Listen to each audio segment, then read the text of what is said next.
வணக்கம் students. Poisson டிஸ்ட்ரிபியூஷனில் ஒரு problem தான் பார்க்க போகிறோம். பாருங்கள். Fit a Poisson distribution to the given data and test the goodness of fit.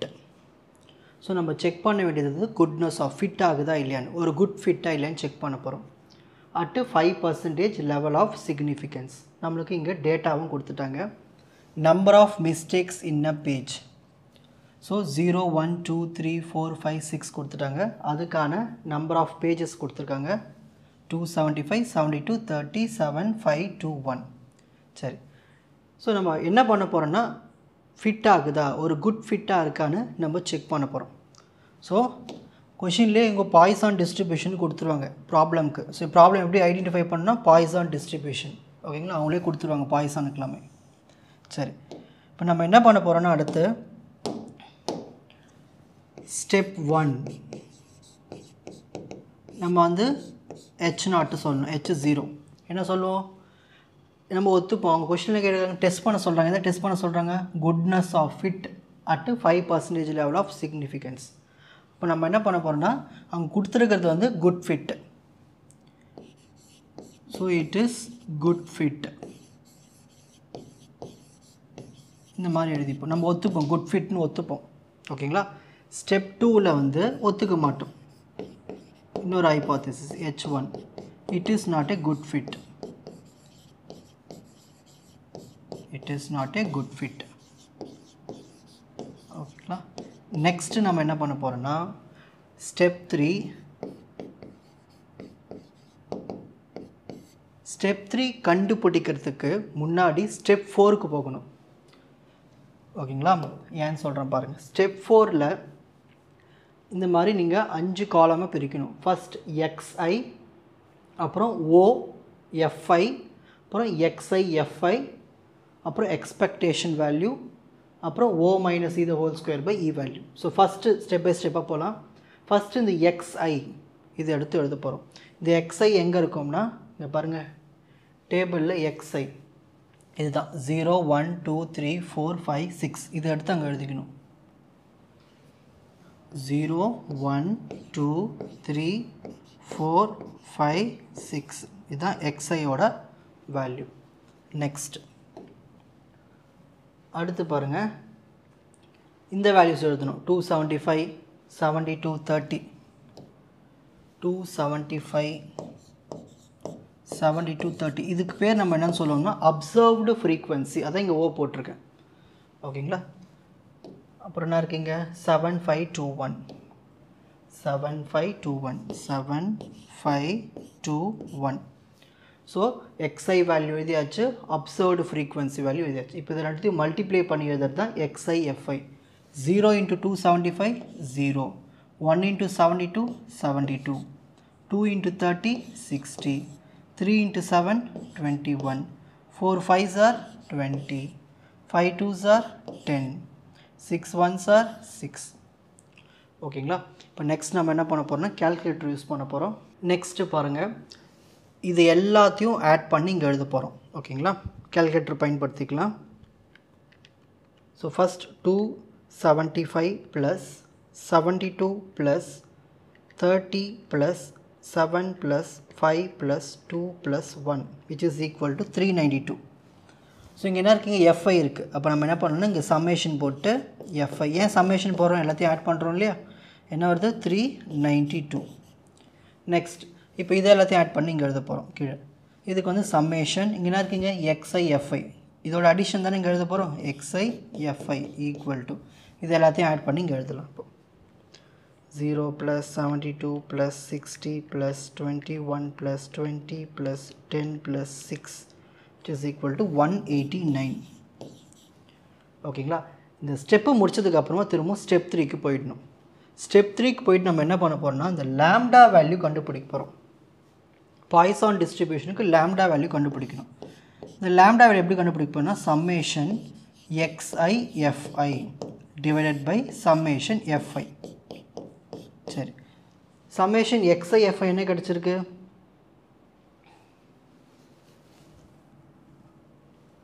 189, ஓகேங்களா. இது என்ன கிடச்சிருக்கு 392. இதை டிவைட் பண்ண போகிறோம். 189 divided by 392. ஸோ டிவைட் பண்ணி வர ஆன்சர் தான் நம்மளுக்கு lambda value. 189 divided by 392. Divide பண்ணி வருது 0.4821 வருது. நீங்கள் நார்மலாக ரெண்டு நம்பர் எடுத்துக்கங்க, அப்போ தான் கொஞ்சம் ஈஸியாக இருக்கும். 2 decimal 0.48 best. So lambda equal to 0.48. So இந்த லேம்டாவை தான் நம்ம வந்து இந்த இடத்துல பயன்படுத்துவோம். ஓகேங்களா? ஸோ ஃபஸ்ட்டு ஃபார்முலா எழுதிடலாம் எக்ஸ்பெக்டேஷனுக்கு.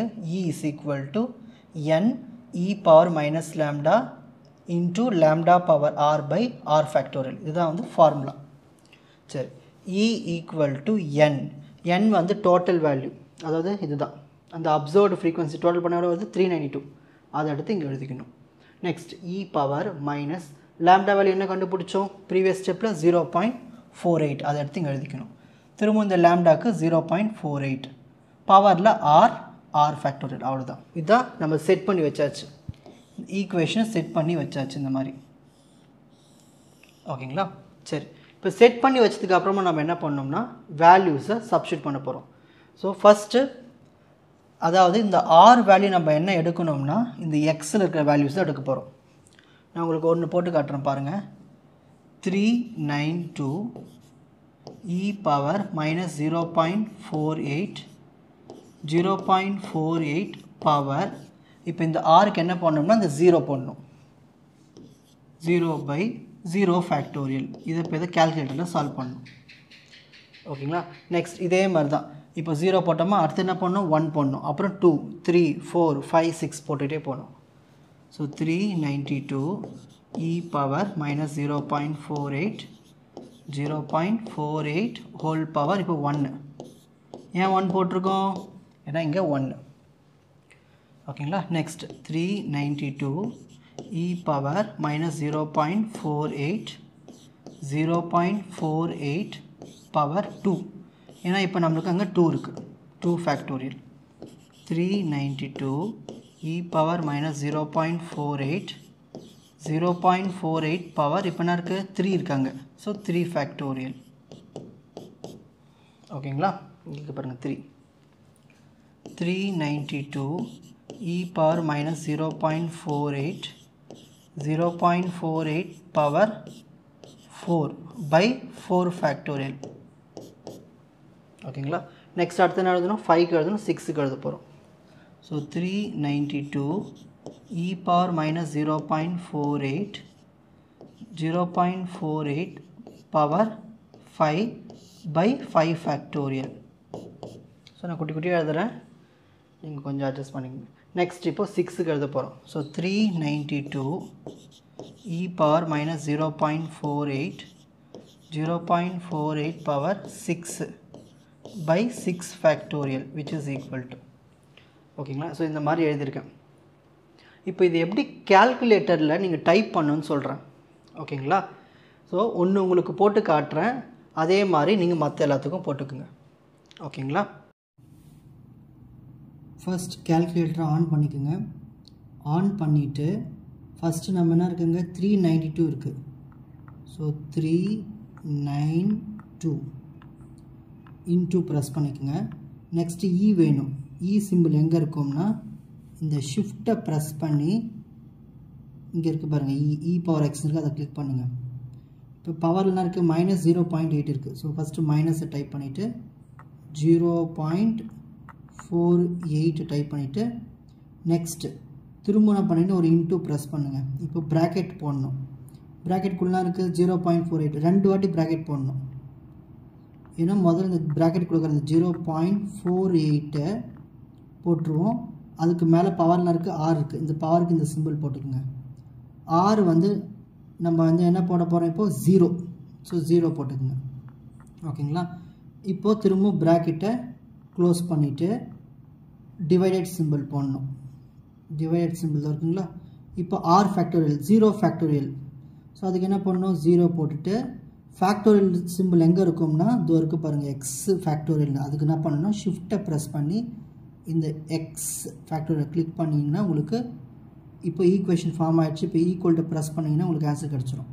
242.563 ஜீரோன்னு வந்திருக்கு. 242.5630 இதை எடுத்து அப்படியே எழுதிக்க வேண்டியது. இதே மாதிரி தான் இ பவரில் அப்படியே மாற்றிக்கிட்டே வர வேண்டியது தான். 1 அப்புறம் 2 அப்புறம் 3 அப்புறம் 4 அப்புறம் 5 இந்த மாதிரி. ஓகேங்களா? இப்போது கவனிங்க. இப்போது இந்த வேல்யூஸ் எல்லாமே கேல்குலேட்டரில் போட்டு சால்வ் பண்ணி வச்சுருக்கேன்.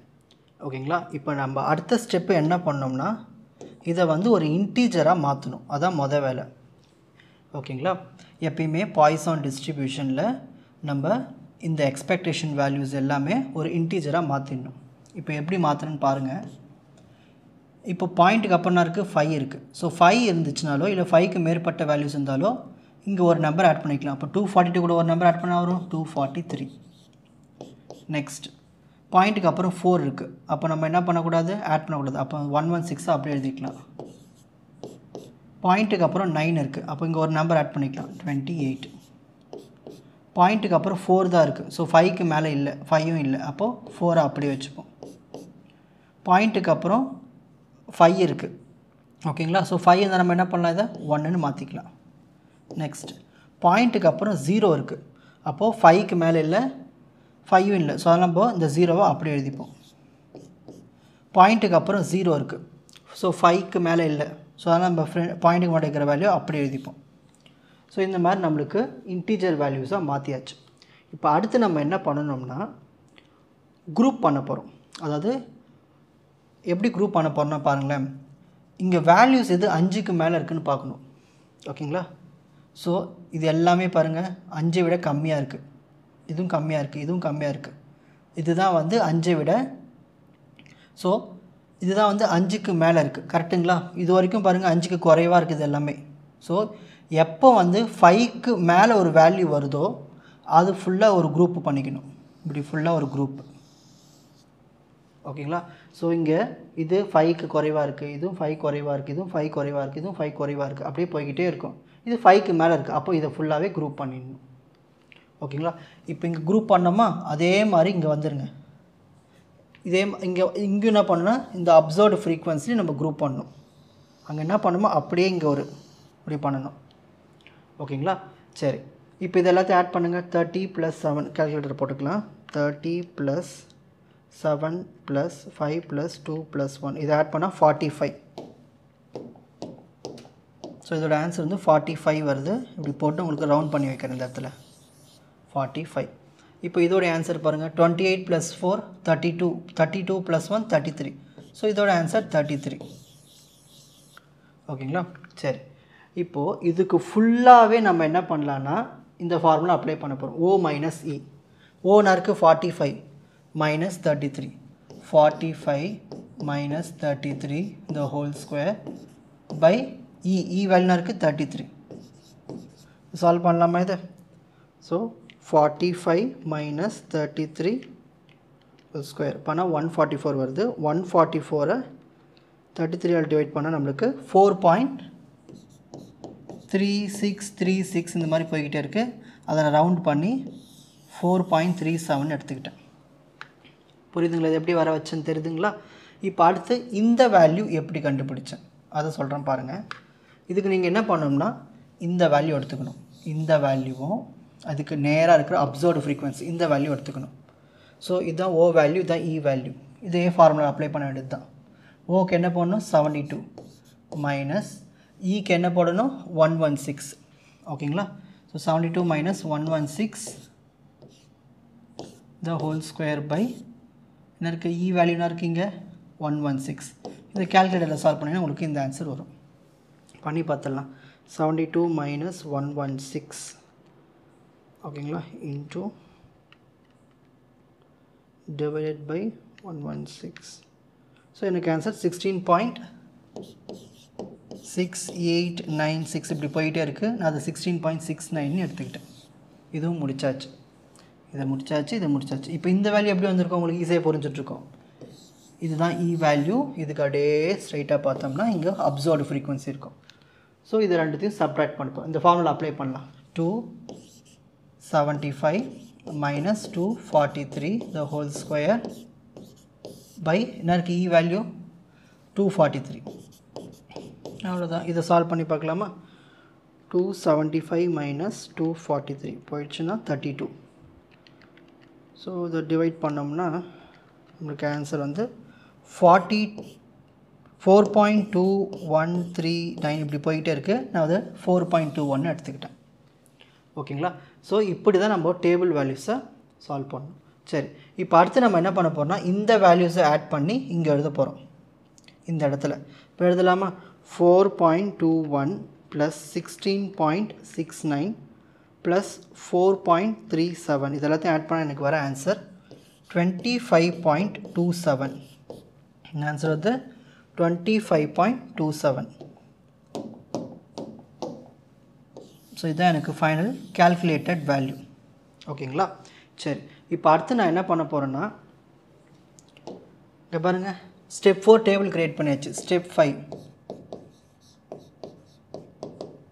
இப்போது கேல்குலேட்டட் வேல்யூ. கேல்குலேட்டட் வேல்யூ என்ன வந்தது? ஆன்சர் எனக்கு 25.27 வந்திருக்கு. ஓகேங்களா? 25.27. இப்போது நான் டேபிள் வேல்யூ பார்க்கணும். என்ன பார்க்கணும்? டேபிள் வேல்யூ பார்க்கணும். சரி, எவ்வளோ பர்சன்டேஜுக்கு? 5%. ஒரு டேபிள் வேல்யூ பார்க்கணுன்னா அதுக்கு நம்மளுக்கு டிகிரி ஆஃப் ஃப்ரீடம் தெரியணும். சரி, இப்போ டிகிரி ஆஃப் ஃப்ரீடம் எப்படி கண்டுபிடிக்கலாம்? டிகிரி ஆஃப் ஃப்ரீடம் இது எப்படி கண்டுபிடிக்கலாம்னா n-2. இங்கே பாய்சானுக்கு வந்து n-2 ஃபார்முலா. சரி, இப்போ n வேல்யூ இதில் எப்படி கண்டுபிடிக்கணும்? திரும்ப நம்ம டேபிளுக்கு போகணும். இந்த டேபிளில் பாருங்கள், எந்த வேல்யூஸ்லாம் 10ஓ இல்லை 10க்குள்ளே இருக்கோ அதெல்லாம் ஒரு தனியாக குரூப் பண்ணிடணும். அதாவது நான் டிக் போட்டு காட்டுறேன் பாருங்கள். ஸோ இது வந்து 10க்கு மேலே இருக்குது, இது தனியாக்கிடலாம். இதுவும் 10க்கு மேலே இருக்குது, 72 தனியாக்கிடலாம். இதுவும் 10க்கு மேலே இருக்குது, தனியாக்கிடலாம். ஆனால் இது 10க்கு குறைவாக இருக்குது, இதுவும் 10க்கு குறைவாக இருக்குது, இதுவும் 10க்கு குறைவாக இருக்குது, இதுவும் 10க்கு குறைவாக இருக்குன்னா இது எல்லாத்தையும் ஒரு குரூப்பாக மாற்றி ஒரு டிக்கு போட்டுரும். அப்போது n மொத்தம் எத்தனை டிக் இருக்குது பாருங்கள்? 1 2 3 4. அப்போது n வேல்யூ நம்மளுக்கு 4. ஓகேங்களா? அப்போ இந்த இடத்துல நம்ம என்ன பண்ணோம்? 4. ஸோ 4 - 2. ஸோ 4 - 2 என்னது? 2. அப்போ நம்ம என்ன பண்ணோம்? டேபிளில் 2க்கு 5% பார்க்கணும். என்ன வேல்யூ இருக்குன்னு பார்க்கலாமா?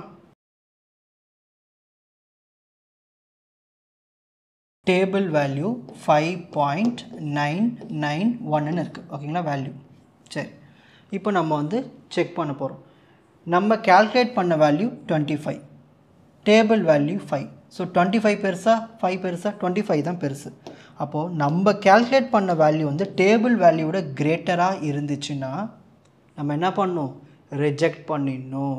நம்ம ஒரு ஹைபோதசிஸ் வச்சோம் இல்லையா, அதை ரிஜெக்ட் பண்ணிடணும். அப்போ ஸ்டெப் 6 நம்ம கன்க்ளூஷனுக்கு வரும். ஸோ ரிஜெக்ட் த ஹைபோதசிஸ். நான் ஸ்டார்டிங் சொன்னல இது குட் ஃபிட்டுன்னு, அதை வந்து நான் ரிஜெக்ட் பண்ணிடுறேன். ஏன்னா நான் கால்குலேட் பண்ண வேல்யூ கிரேட்டராக வந்துடுச்சு அதனால். ஸோ நம்ம சொல்லிடலாம் it is not a good fit. இப்போ புரிஞ்சுதுங்களா? ஸ்டெப் பை ஸ்டெப்பாக எப்படி பண்ணணும்னு. இப்போது ஸ்க்ரீன்ஷாட் டைம்.